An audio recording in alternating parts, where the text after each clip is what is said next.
Me gustaría primero que nada repasar lo de las armaduras porque a muchos les costó y mi objetivo aquí es que aprendan, ¿ok? No solo por pasar la clase, sino que puedan pues aplicarlo más adelante en sus diseños o en sus estructuras. Y lo que me interesa a mí es que aprendan. Entonces, primero vamos a repasar lo que es la compresión y la tensión. Se le dice compresión cuando la fuerza interna, obviando ahorita lo que son las reacciones, no importa, sino que la fuerza interna del elemento entra, digamos, comprime el nodo, se le llama compresión. Y si va hacia afuera o sale del nodo, se le llama tensión. Y lo interesante es que al unir los dos nodos o el nodo opuesto que estamos viendo, si la fuerza actúa en un sentido, en un nodo, va a actuar tipo espejo en el otro nodo, es decir, misma magnitud pero sentido contrario. ¿Ok? Entonces si entra en el nodo A, también va a entrar al nodo B. Si sale del nodo A, también va a salir del nodo B. Misma magnitud pero sentido contrario. Y se los voy a dar con un ejemplo aquí. Digamos que este es un elemento estructural. ¿Ok? Si yo jalo el nodo, por la ley de Newton, va a haber una fuerza interna de igual magnitud pero en sentido contrario. Entonces yo estoy aplicando una fuerza externa hacia afuera. ¿Ok? Aquí está pasando este caso aquí.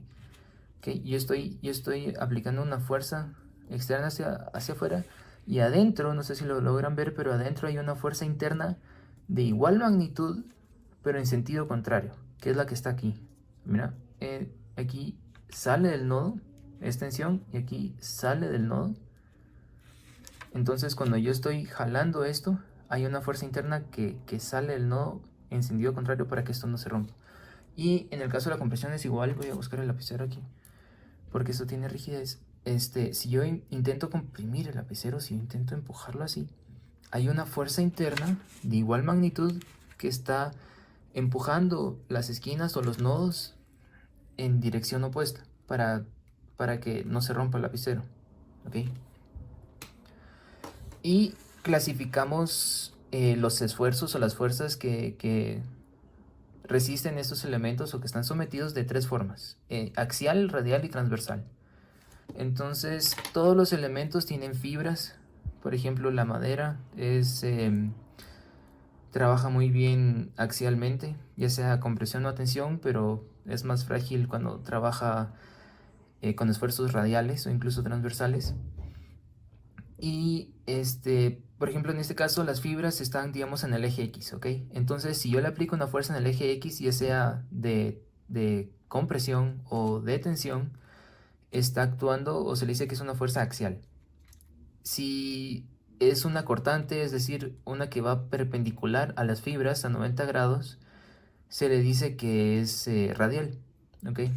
Entonces, al momento de tensión, en algunos libros o en algunas materias también se le llama tracción. Creo que esto es más en México, si no estoy mal, pero se le puede decir tracción o tensión.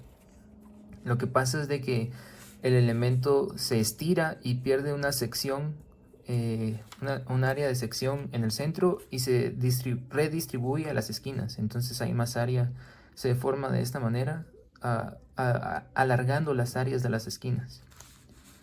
En el caso de la compresión es al revés, es como que se concentra todo el área del elemento en el centro y se comienza a pandear, se comienza a deformar de esta forma. Entonces, por ejemplo, en una columna de concreto, cuando la fuerza sobrepasa el esfuerzo que diseñamos, el concreto comienza a pandearse y comienza a deformarse de esta forma hasta que explota y se cae la estructura. En el caso de la flexión, este es radial, porque tenemos, esto es lo que pasa en las vigas, cuando el ingeniero dice que hay una carita triste o una carita feliz de la viga, es porque hay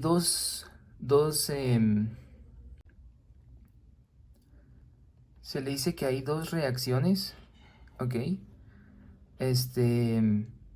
Hay dos reacciones actuando en una manera o en forma opuesta a la reacción que está sufriendo el elemento. Entonces, en este caso, hay un corte en el centro, una carga en el centro y dos a los lados, que podemos pensar que aquí hay dos reacciones y aquí es algún tipo de carga puntual.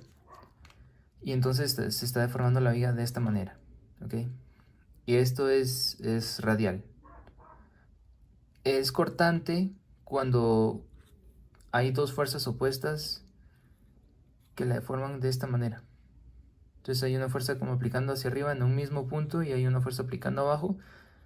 Y si yo siguiera deformando esto, pues se rompe de esta forma.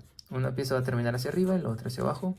Justo en el punto donde se están aplicando las fuerzas contrarias, se rompe el material. Y la torsión, que es una fuerza transversal, es cuando hay dos momentos en los extremos y en un extremo se gira de un lado y en el otro extremo en el sentido contrario. Y entonces se va sometiendo el material a torsión hasta que pues cede. La siguiente parte es acerca de identificar los ángulos, ¿ok? Vamos a trabajar mucho con ángulos por si les cuesta o a veces pasa, a mí me pasa que se me olvidó cuáles son las reglas. Yo me la memorizo, uso lo que le llamo SOHCAHTOA, ¿okay? Así me lo enseñaron a mí, que es un sinónimo donde tenemos que el seno del ángulo que estamos viendo, podemos usar este ángulo aquí, podemos usar este ángulo aquí si ustedes quieren, es igual al lado opuesto del ángulo, es decir, literalmente el que está al lado opuesto del ángulo, si seguimos recto desde el punto al lado opuesto, este es el lado opuesto y este va a ser el lado adyacente. Y la hipotenusa que va a ser el lado más largo o más grande de los tres. Entonces el seno es el lado opuesto sobre la hipotenusa, ¿ok?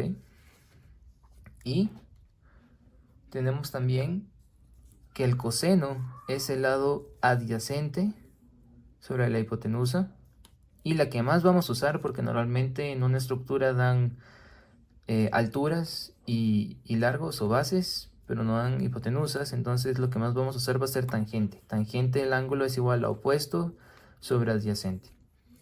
Si quisiéramos usar el ángulo de este lado, daría lo mismo. Entonces, por ejemplo, usaríamos que este de aquí es el opuesto y este aquí sería el adyacente, ¿ok? Entonces, en este caso sería opuesto sobre adyacente. Entonces, de esa forma podemos usar cualquiera de los ángulos y es un poco más fácil encontrarlos. Por último, pues un nodo, como ya saben, es simplemente una intersección donde dos elementos de una estructura o más se juntan. Por ejemplo, dos vigas y una columna, una columna y dos vigas o un voladizo o lo que ustedes quieran. Entonces cada vez que hay una intersección de elementos va a haber lo que se llama un nodo. Y en ese nodo todas las fuerzas o la sumatoria de fuerzas va a ser igual a 0. ¿Okay? En todos los nodos debería de haber equilibrio, ¿ok? Un equilibrio interno a la estructura. Entonces, en todos los nodos, que era lo que vimos en el video pasado, en todos los nodos va a haber una sumatoria de fuerzas y de momentos igual a 0.